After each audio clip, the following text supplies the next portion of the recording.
आंनि मुङा फोरमान ब्रह्म आं एबारहाय UPSC नि आनजादाव अल इन्डिया रेंक 429 लाबोदोंमोन आं क'क्राझार टाउनावनो देरबोनाय क्लास 10 खौ आं डन बस्क' क'क्राझाराव मेट्रिकखौ होदोंमोन बेनि उनाव 11 12 खौ आं विशाखापट्टनमाव थांदोंमोन साइन्स लानानै 11 12 खौ पास खालामदोंमोन बेनि उनाव आङो NIT दुर्गापुर वेस्ट बेंगलनिफ्राय केमिकल इन्जिनियारिंआव BTech खालामदोंमोन लगे लगेनो हायार स्टाडिज नङाबा साख्रि लायाबालासिनो आङो नैबे UPSC नि लामाखौ लानाय जादोंमोन नैबे आंनि ओभारअल होननो थाङोबा थर्ड एटेम्प्ट जाहैबाय सिरियासलि सेकेन्ड एटेम्प्ट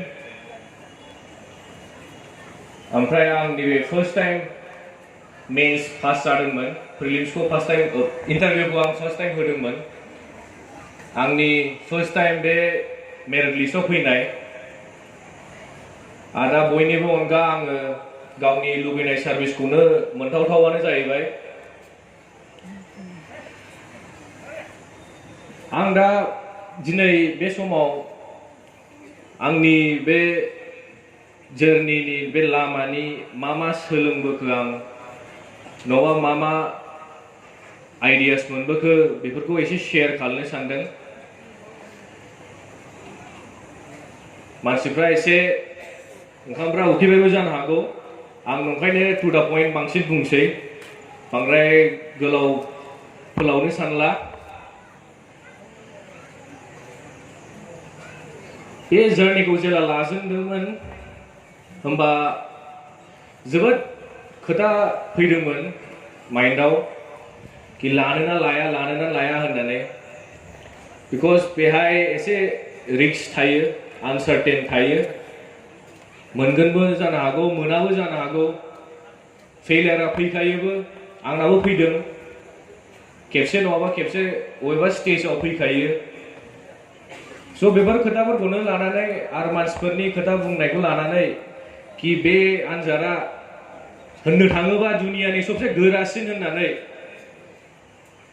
खोथाया फैदोंमोन कि लानो ना लाना होननानै नाथाय उनावहाय जेबो सानाखिसै बांद्राय गावनाव मोनसे बे बिलिभा थाफैबाय दे आं सानसे समाव बे जिनिसखौ नाजानानै आं बेनि नाजानानै जुजिबाय थानानै आं बेनि फिथाइखौ मोनगोन होननानै नंखायनो बे गावनि सेल्फ बिलिभखौनो लानानै आङो आवगायलांबाय थादोंमोन ओमफ्राय दा आं बेनि फिथाइखौ मोनबाय स' बेखौनो बुंनो सानो आं कि आं बादि गथ'आ आं बादि छात्रआ आंनि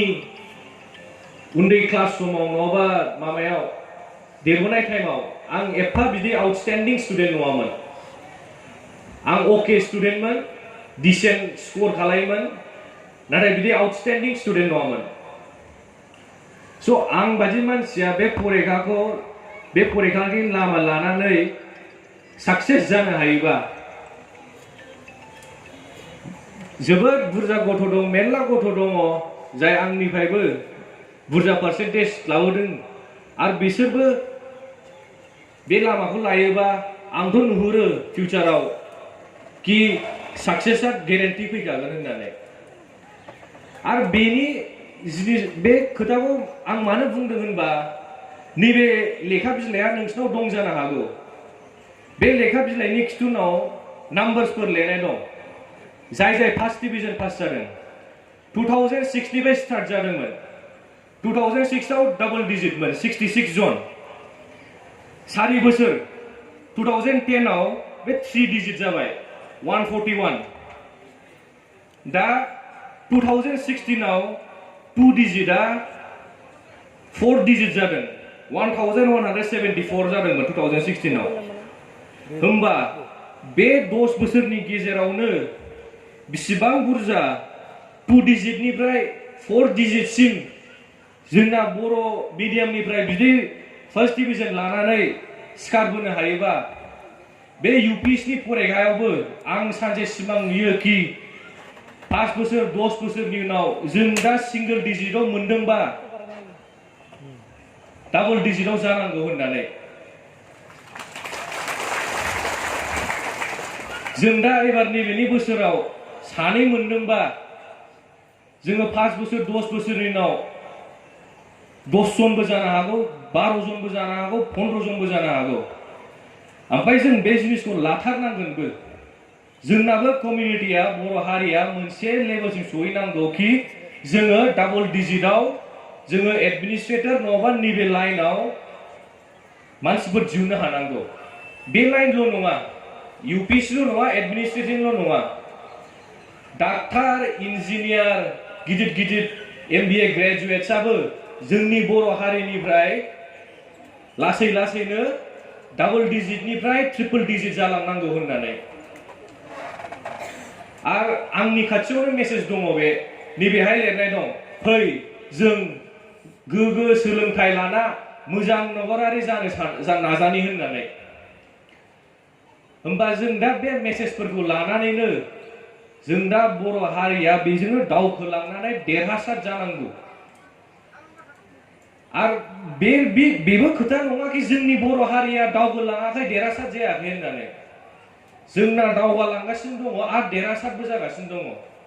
जोङो होननो थाङोबा 2 जेनेरेशन 2.5 जेनेरेशनसल' जोंनि बिबौमोना बांद्राय एडुकेशननि एक्सपोजार गैयामोन मालायफोरनि कम्पेरिजनाव नायोबा बिसोर गोदो ब्रिटिश टाइमफोरनिफ्रायनो एक्सपोजारा एसे मोजां जाबोनायमोन जोंनाथ' बिदिनो हालुवा नङाबा माबा फिसा फिसौ खामानि मावनानैसो देरबोनायमोन स' जोंबा बे 2 जेनेरेशनसावनो बिदि दावगादों आरो नङाबा देरहासार जादों बे जोबोद गिदिर खोथा आं नंखायनो जोंनि हारिखौ लानानै अप्टिमिस्ट आं मालाबाबो पेसिमिस्ट जाया कि जोंनि बर' हारिया दाबो बिसिम दावगालांनो हायाखै होननानै दावगादों आरो दावगालांगोनबो आरो देरहासार जागोनबो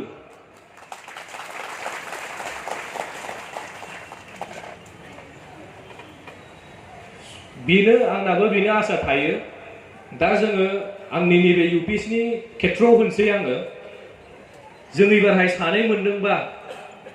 जोंनि सिगाङाव सेमोनहाय मनज सार मोनबाय बेनि सिगां 2010 आव मोनबाय रुपज्योति सारा एसे गेप थादोंमोन बे गेपखौ जोङो दा बन्द खालायनाय नङा बे गेपआनो फैयै खालायनो नाजानांगौ एभ्रि इयार सासे नङाबा सासे ओंखारलांबाय थांबानो जोंनाबो बे मोनसे मेन्टेल बेरियारा बायलांगोन कि बे फरिखाया सासे साधारन मानसियानो होनानै बे फरिखाखौ पास जायो होननानै हायो होननानै आरो बेबो कि बे फरिखाया बे नङा कि नोङो सुपार ब्रिलियेन्ट नङाबा सुपार टेलेन्टेड जानांगौ होननानै जों नुनो मोनबाय कि सासे एभारेज स्टुडेन्टआनो सोरबा जाय 10 12 आव 3rd division 2nd division pass जालांनायाबो ग्रेजुएशनाव बिदिनो एफा बुरजा एभारेज मार्क्स मोनलांनायाबो सासे IAS अफिसार IPS अफिसार IFS अफिसार जानो हाबोदों स' बेफोरखौ मेन्टेल ब्लक साननाङा बेल' नङा इडुकेशनल' नङा जोंनि बेकग्राउन्डआबो जोङो गाहायनि बेकग्राउन्डआव फैबाबो जोंनि जायगाया बेकवार्डबाबो अबेबा रिसोर्सखौ मोनजोबाबाबो नोंना विल पावार दंबा नोंना डेडिकेशन दंबा नों खस्थ' खालायनो रेडिबा डेफिनेटलि सानसे नङाबा सानसे सम नों जाखागोन होननानै बेल' नङा बे फरिखाल' नङा जेखु जाया एनि कम्पिटिटिभ एग्जाम एनि लाइन नों ला PhD डक्टर इन्जिनियार एनि लाइन ला नोंना बे जिनिसा नों डेडिकेशन नोंना विल पावार थाबानो नों जाखागोन बे दुनियायाव जेबो जिनिस गैया कि नोंनि विल पावारखौ लाखिनो हायो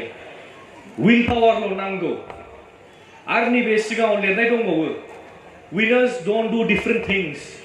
they do things differently होननानै देरहाग्रा मानसिफ्रा आलदा जिनिस मावा आलदा जिनिस खामानि खालाया बिसोर एखे जिनिसखौनो आलदा रोखोमै खालायो दा जेखुनु नोंसोर एग्जाम नङाबा जेखुनु कम्पिटिटिभ एग्जाम नङाबा नों जेखुनु एग्जाम परिखानि लाइन ला प्रफेसननि लाइन ला बेनो बे खोथाया जोबोद गोनांथाव खोथा जायो कि जोङो लेखाफोरखौ गासिखौबो एखेखौनो फरायो नैबे फरिखायावबो जोङो बयबो एखेखौनो फरायो जेबो बिदि आलदा लेखा गैया आं मा लेखा फरायदों बेखौ माखासे 1 लाख 5 लाख केन्डिडेट्सआबो बे लेखाखौनो फरायगोन नाथाय बे लेखा फरायनायनिबो मोनसे नों स्ट्रेटेजि दङ मोनसे आइडिया माबा दङ डाइरेक्शन दङ फरायगोन होनबानो जाया स' बे जिनिसासो नांगौ नों आलदा रोखोमै खालायनांगौ do things differently होनदों ओंखायनो आलदा आलदा फरायनानै जेबो जाया आलदा आलदा जिनिस खामानि खालायनानै जेबो जाया मोनसे जिनिसखौनो बयनाबो आजिखालि मोनसे एवेयारनेस फैबाय इन्टारनेटनि जुग बयबो मिथिगौ एवेयारनेस लेभेलाबो बारायगासिनो दङ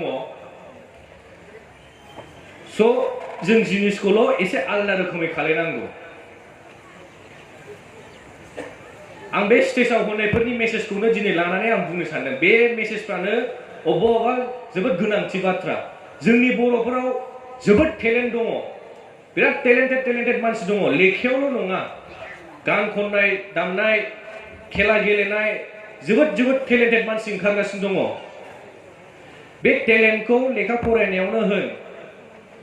बे सिंनि टेलेन्टखौ लाबोनो थाखाय जोंनो दा बे मटिभेशनेल ओमफ्राय थुलुंगा होनाय इन्सपिरेशनेल एस्पेक्टखौल' नांगौ बे अरखिल' जोंनांगौ मोनसे स्पार्कल' नांगौ होमबानो लासैनो ओंखारलांजोबगोन दा जोंबो ओंखारलांबाय नैबे लाइनाव एबारहाय ओंखारलांगासिनो दङ सेमोननिफ्राय दा बे लाइनावबो बे मटिभेशन इन्सपाइरेशनानो बे अरखिया जोंनानै लासैनो ओंखारलांगोन जों इंराजिनि पान्डरास बक्स होनो मोनसे टार्म दं पान्डरास बक्स होननानै बे पान्डरास बक्सआ दा जोंनि बर' हारिनिफ्रायबो खुलिगासिनो दङ आरो खुलिलांबावगोन बांसिननो आरो नैबेहाय मोनसे मेसेज दंबावो यू आर द क्रिएटर अफ योर ओन डेस्टिनी होननानै स्वामी विवेकानन्द होनाय दा फरायसाफ्रा बेखौबो बुजिनांगौ क्रिएटर अफ योर ओन डेस्टिनी नोंसो नोंनि डेस्टिनी सासे दैदेनग्रा सासे क्रिएटर जोंनि गार्जियन जोंनि पेरेन्ट्सफ्रा मोनसे लेभेलसिमल' सापर्ट खालामनो हायो फाइनान्शियल हेल्प होन जेखु जाया हेल्प होन मोनसे लेभेलसिमल' खालामनो हायो बेनि उनाव नोंनिसै नों मा लुगैदों नों बेखौनो जागोन नों डाक्टार जानो लुगैदोंबा नों डाक्टार जागोन नों इन्जिनियार जानो लुगैदोंबा नों इन्जिनियार जागोन स' बे गावनियावसो सासे गथ'आ गाव गोसो दंबाथाय गाव अट'मेटिकलि सासे क्रिएटर बाथाय बे मा लुगैदों बे जाफुंसार जागोन मोनसे नङाबा मोनसे टाइमाव आरो बेनो मोनसे मेसेज होनबावनो सानदों आं जेरावबो आं बेखौनो बुङो बे मेसेजआ इम्पर्टेन्ट आरो बेखौनो बुङो आङो कनसिस्टेन्सि नांगौ लाइफआव दा नोंसोर क्लास 10 आव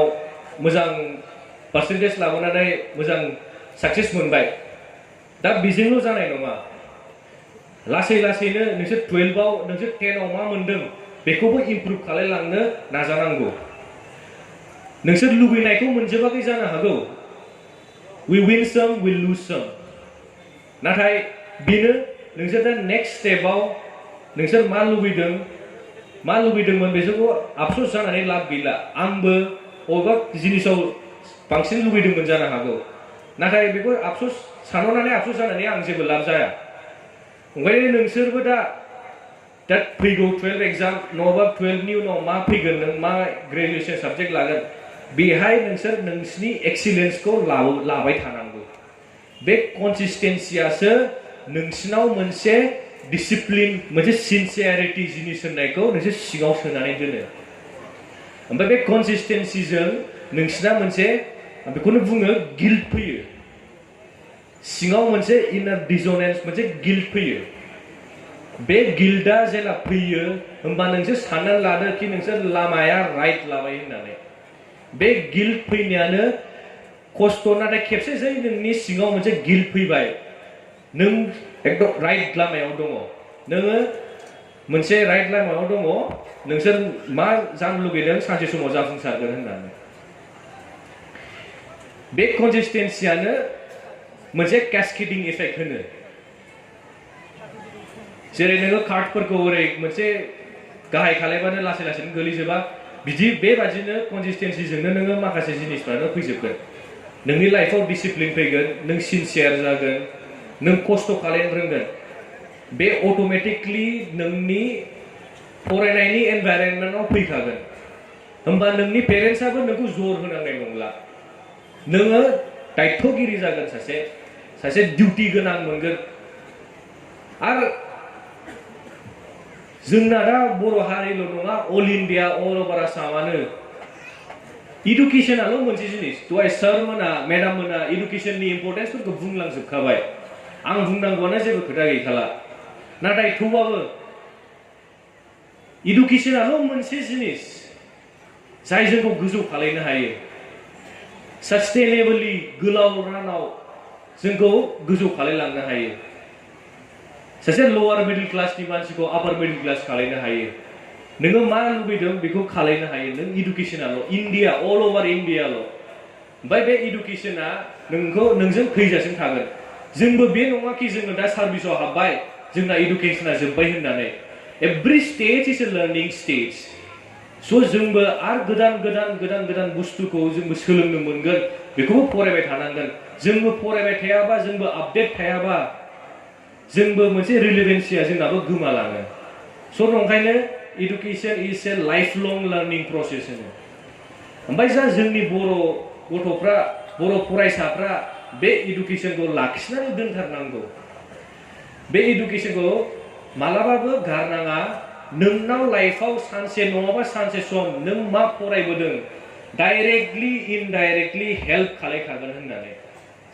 स' नंखायनो इडुकेसनखौ अननानै लाखिनानै दोनथार अबेबा खोथायाव दुखुनांथाव बाथ्रा दङ जोंनि नेगेटिभ साइडआव नायोबा जोंनि बर' गथ'फोरनिफ्राय ड्रप आउट रेट्सखौ एसे खमायनांगौ दङ ड्रप आउट रेट्सआ स्पेसियली हायार सेकेन्डारि लेभेलाव एसे बुरजा दङ दाबो नाम्बार्सआ जोंनि बेल' नङा अल अभार आसामानो अल अभार इन्डियानो प्रब्लेम स' बे ड्रप आउट रेट्सखौ जोङो खमायनो नाजानांगौ बे मारै खमायगोन जों जेला इडुकेसनखौ कन्टिनिउआसलि पारसु खालामबाय थागोन स' अननानै नोंसिनि लार्निं प्रसेस इडुकेसनखौ मालाबाबो दा नागार नोंसोर मालाबाबो सेटेल जाबाबो साबसिननिफ्राय साबसिन जानो नाजाबाय था दा आंबो सार्भिसाव हाबबा बे नङा कि आंना जोब्बाय लाइफआ आंबो आरो गावनि आरो मा लुबैनाय दङ बे उनाव फैगोन सार्भिसाव हाबबा मा खालामनो लुबैदों बेखौबो नाजाबावगोन आरो मोनसे खोथा बुंनो नागिरबावदों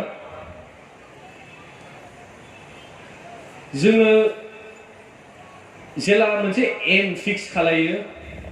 बे एमाव नों मा मोनगोन नों साइड बेनिफिट्स मोनगोन नङाबा मा कनसिकुवेन्ट नों बेनिफिट्स मोनो नङाबा माबा माबि इनसेन्टिभ्स मोनो बेफोरजों जों मालाबाबो बेफोरखौ लानानै जों मालाबाबो गावनि प्रफेसनखौ पारसु खालायनानै पारसु खालायनाङा दा सोरबाफोर UPSC होनो गोसोबा बेफोरजों एट्राक्ट जानाङा कि सासे डिसिया बिदि गारि मोनगोन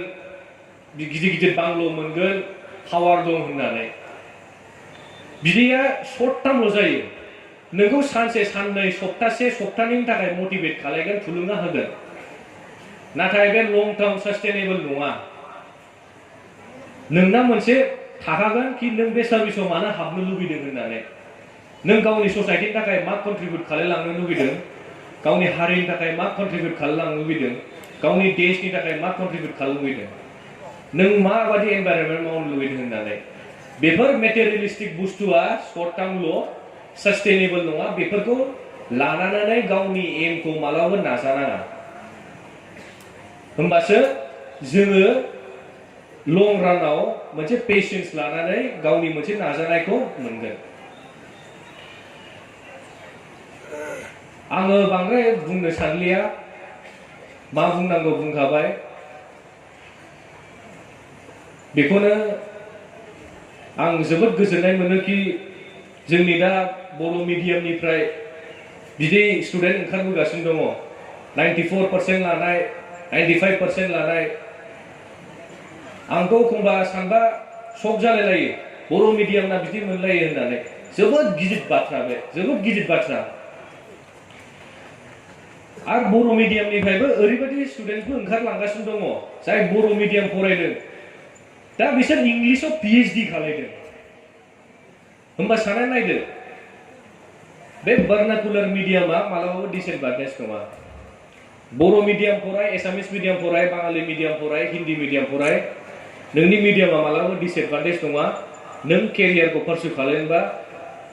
नों मालाबाबो साननाङा कि आं इंलिश मिडियामनि कम्पेरेबलाव आङो गाहाय होननानै बे गोजौ गाहायखौ मालाबाबो साननाङा नोंबो समान नोंबो नोंनि मिडियामखौ लानानै गर्बजों जानांगौ आं आंनि मिडियामावनो बिदि साक्सेस जानो हादों होननानै आरो UPSC थ' ओरैबायदि फरिखा कि नोंना नोंनि मादार टांआव बर' मिडियामाव नङाबा जिखुनु मिडियामाव हल्ड मोजां दंबा लेभेलखौ साबसिनसो खालायबावो स' बर' अप्सनेल लिटारेचार लानानै नोंसोर गावनिनो रावाव गावनिनो बिमानि रावाव गावनो लिरनोबो हाबावो जेबो फरिखा गैया इन्डियायाव UPSC आल' बिदि फरिखा APSC दङ गावनि बर' रावाव बिदि लिरनो हागोन होननानै थ' आंनि मेसेजआ बेनो आं दा सोरबाफोर माबाफोर सोंनांगौ दंबा आं बिसोरनिफ्राय कुइसन लानो गोसो दङ एनि डाउट्स आंनिल' लाइननि नङा आंनिल' बे फरिखानि नङा एनिथिं गावनि लाइफनि एनि केरियारनि बिसोरनिफ्राय